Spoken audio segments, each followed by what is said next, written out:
Hoje a gente dá início à parasitologia clínica, ou parasitologia 2. Através, então, dessa disciplina, vocês irão ter conhecimento acerca das metodologias que são empregadas na parasitologia, como também entenderão as melhores maneiras de orientação para o paciente de realizar a coleta da amostra clínica. E também é importante que durante essa coleta, essa amostra também seja preservada da melhor forma possível, porque não adianta nada a amostra ser coletada no frasco correto e ser armazenada, ser preservada de uma forma equivocada, ou seja, a amostra vai perder a viabilidade e vai ser necessária uma nova amostra para o paciente. Então, pessoal, inicialmente, a importância da parasitologia clínica é o quê?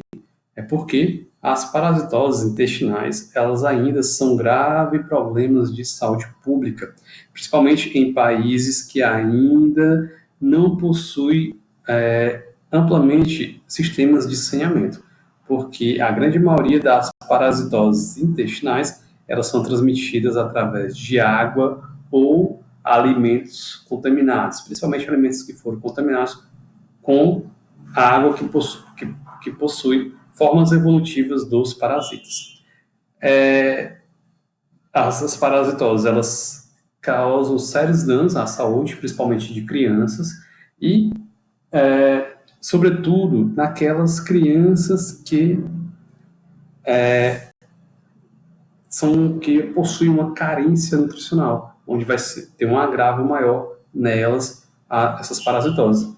E quais são a sintomatologia das parasitoses intestinais? Elas são variáveis e muito comum entre elas. A pessoa pode apresentar dor abdominal, quadros de diarreia, anemia ferropriva, fraqueza, desânimo e dependendo do tipo de parasitose pode chegar até óbito. Esses quadros aqui de diarreia pode fazer com que as pessoas tenham uma queda nutricional. Devido à diarreia, a pessoa não vai ter o tempo necessário para fazer a absorção dos nutrientes adquiridos na alimentação, e ela vai ter então esse déficit nutricional e também pode vir a ter sintomatologias de perda de peso e outros fatores que contribuem para as parasitoses intestinais ser tão relevantes para o problema de saúde pública. As pessoas, então, alguns parasitas podem causar anemia ferropriva, ou seja, a pessoa vai ter anemia em decorrência dessas parasitas.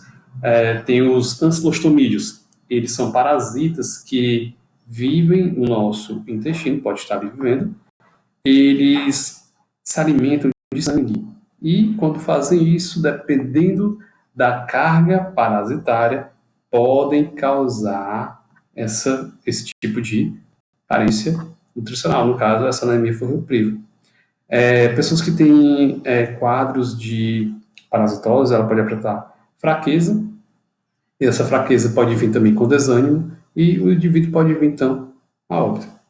As parasitoses também, elas favorecem o aparecimento de desnutrição. A pessoa, ela tem uma carência, ela consegue o seu aporte nutricional, o ideal diário. E quando tem essa parasitose, ela pode ocorrer o surgimento dessa desnutrição, ou ela já tem um déficit nutricional. E quando tem essa parasitose, faz agravar mais ainda esse quadro. E poder, então, levar essa pessoa, então, a óbito. Ou também pode fazer, como, por exemplo, crianças tenham dificuldade para o crescimento, crianças que ficam doentes, elas faltem mais à escola, faltando mais à escola, a criança pode ficar atrasada em relação aos demais colegas, e isso pode desestimular ela a frequentar a escola e com isso fazer com que essa criança não tenha um prosseguimento nos estudos. Não tendo esse prosseguimento nos estudos, ela pode não ter uma ascensão de trabalho com melhores remunerações e dando continuidade nesse ciclo de desnutrição devido a questões econômicas a qual ela pode estar inseridas em decorrência dessa situação. Em continuidade, é importante que haja medidas públicas conjuntas, sejam através do governo, com ações governamentais para a realização então, de saneamento básico.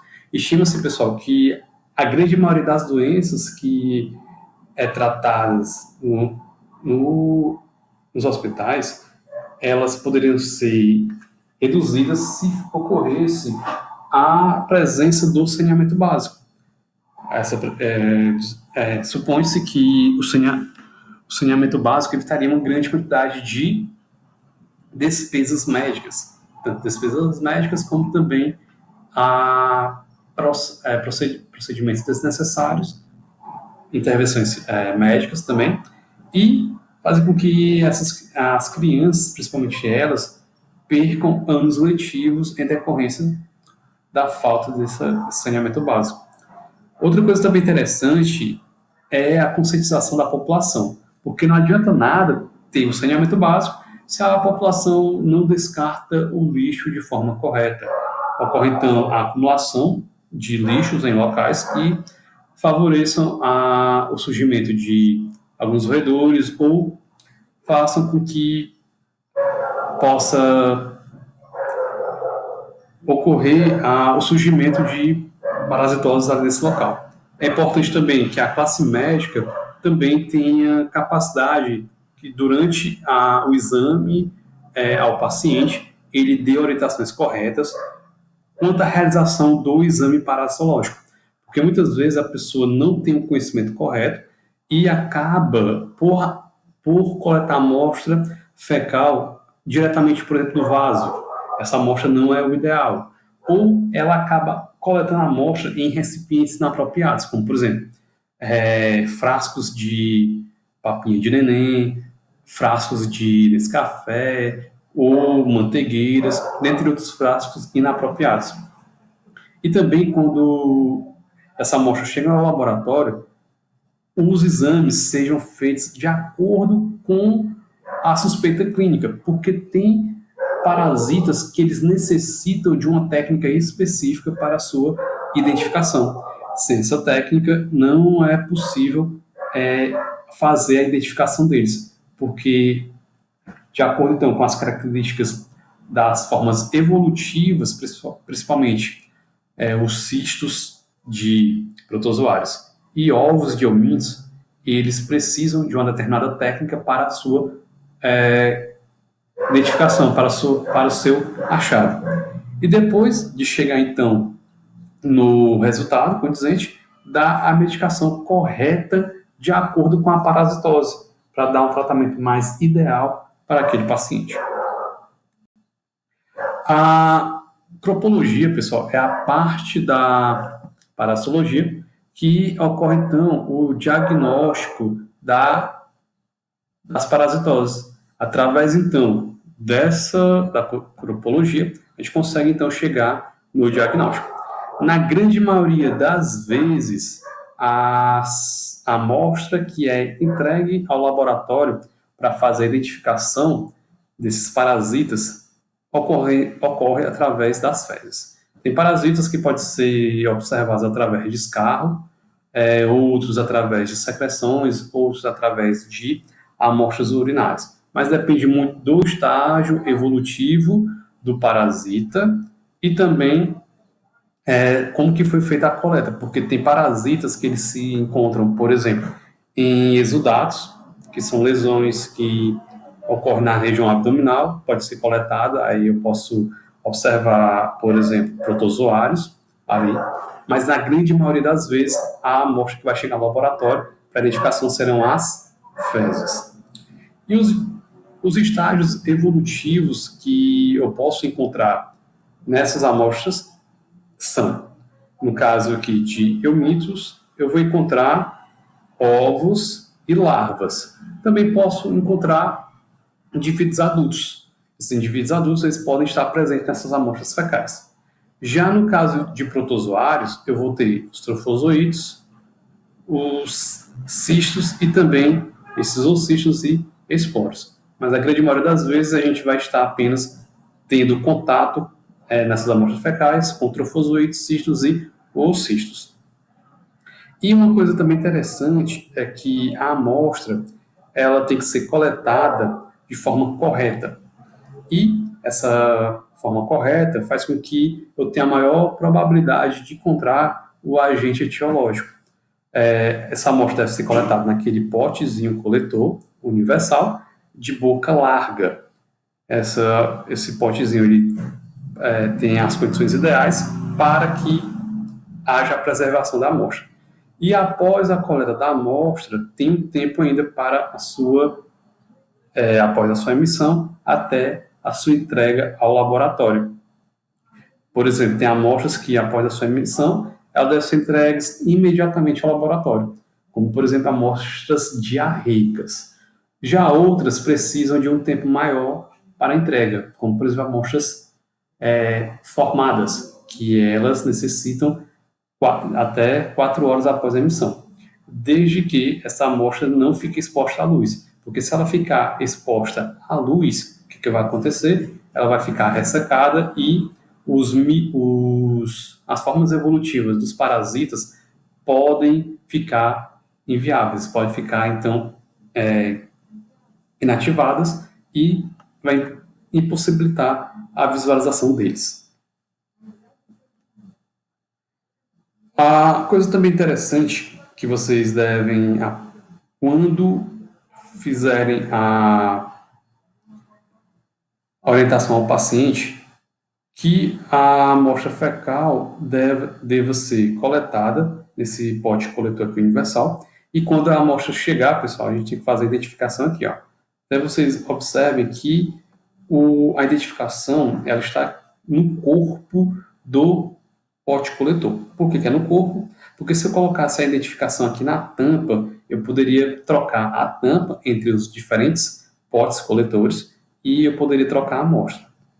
Eu, então, coloco o nome do paciente que entregou a amostra, o espécimen, por exemplo, a amostra fecal, a data da coleta e o exame que deve ser feito. Alguns laboratórios apenas colocam o nome, uma identificação, como, por exemplo, de acordo com as amostras que são recebidas. Outros laboratórios imprimem etiquetas. Essas etiquetas são coladas aqui e tem a identificação do paciente. Coisas que também podem influenciar na coleta, como eu já exemplifiquei. O recipiente, ele sempre tem que ser feito nesses potes coletores. O volume, a gente observa aqui, pessoal, que nesse pote coletor, a gente tem essa quantidade aqui, né? Essa quantidade aqui é a ideal para a realização dos exames. Tem pessoas que acreditam que quanto mais amostra, melhor. Contudo, não é assim, porque muitas vezes a pessoa ela coleta muita amostra e algumas vezes ela pode coletar amostras, essa amostra de forma errada e vai dificultar também a visualização ou identificação dos micro-organismos que possam estar ali, no caso, os parasitas. Também é importante a idade da amostra. Por quê? Se essa amostra, como eu falei, for coletada de acordo com a sua consistência, ela tem um tempo dessa sua entrega. Se ela for líquida, ela tem que ser entregue até 30 minutos. Se for sólida, ela pode ser entregue até 4 horas. Se o indivíduo utilizar, aqui dentro desse pote coletor, utilizar um conservante, aí essa amostra pode ser entregue até em 30 dias após a sua emissão. Coisas também interessantes que influenciam na qualidade da amostra são medicamentos que as pessoas utilizam ou algum composto químico. Esse medicamento pode fazer com que haja uma lesão na estrutura dos parasitas e acaba por inviabilizá-los, eles acabam morrendo. Esses compostos químicos também podem fazer modificações na estrutura e impossibilitar a identificação.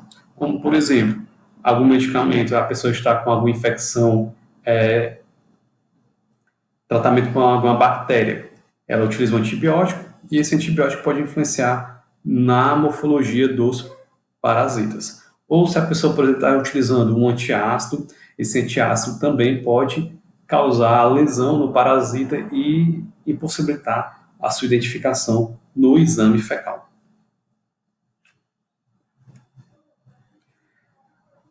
É importante, pessoal, que vocês, quando orientarem ao paciente, digam para ele coletar a amostra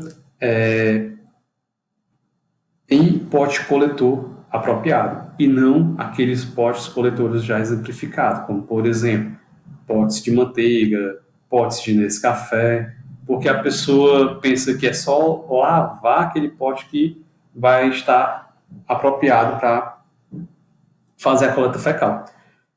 O ideal é o quê? Quando a pessoa for fazer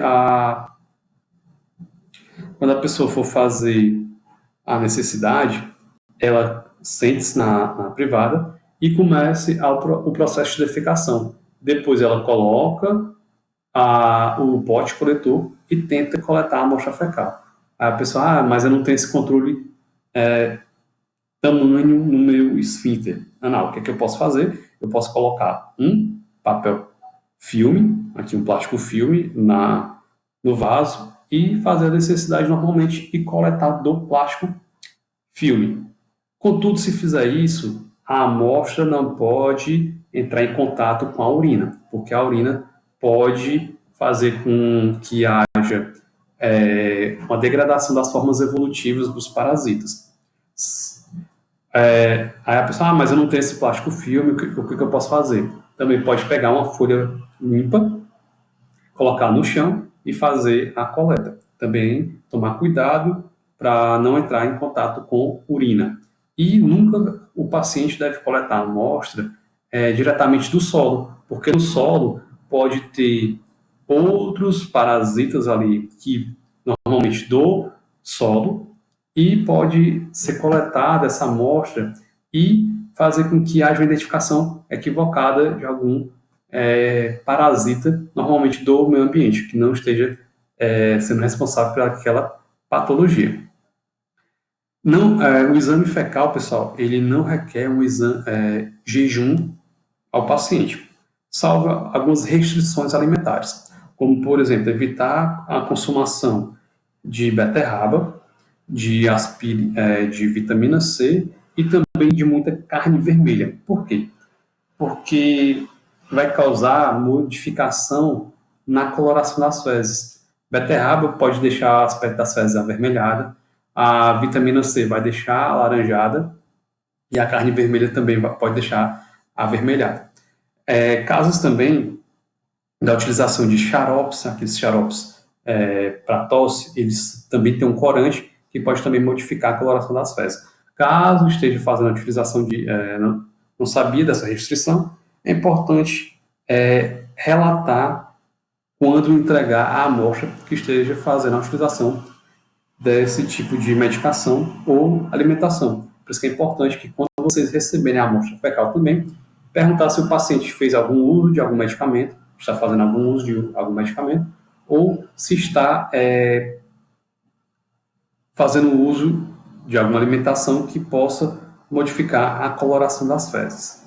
E as amostras, elas possuem diferentes consistências. Elas podem ter amostras que são do tipo sólidas, semissólidas, aquelas pastosas e as líquidas. E cada uma delas tem um tempo para a sua entrega ao laboratório e o tempo para a realização do exame fecal. Se essa amostra for coletada em pote coletor com conservantes, ela pode ficar até por 30 dias em temperatura ambiente, porque o conservante vai, como o nome já diz, vai conservar a morfologia dos parasitas.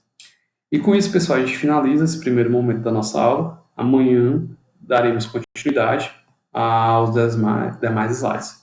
Qualquer dúvida, só chamar agora ou amanhã a gente retira essas dúvidas. Um grande abraço e